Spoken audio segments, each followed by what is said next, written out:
દીપડો પાંજરે પુરાયો. નવસારીના ખેરગામ ગામે શિકારની શોધમાં આવેલો દીપડો પાંજરે પુરાતા ગ્રામજનોએ હાશકારો અનુભવ્યો.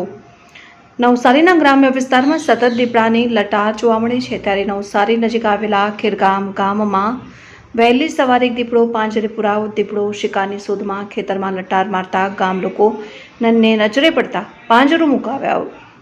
જે આજે વહેલી સવારે દીપડો પાંજરે પુરાવો ઘટના સવારે સામે આવતા ગ્રામજનો ચિંતિત થઈ ગયા હતા. તરત જ વન વિભાગને માહિતી આપવામાં આવી હતી. વન વિભાગના અધિકારીઓએ સ્થળ ઉપર પહોંચી દીપડાનો સુરક્ષિત રીતે કબજો લઈ તેને જંગલ વિસ્તારમાં છોડવાની કાર્યવાહી શરૂ કરી હતી.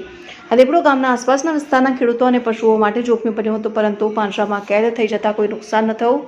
આ ઘટનાથી ગામવાસીઓમાં દીપડાના ખેતરમાં ઘૂસી જવાના બનાવથી ભયની લાગણી જોવા મળી હતી, પરંતુ વન વિભાગની ઝડપી કાર્યવાહીથી પરિસ્થિતિ નિયંત્રણમાં આવી છે. TV18 ન્યૂઝ નેટવર્ક સાથે રશીદ ભાડા, નવસારી.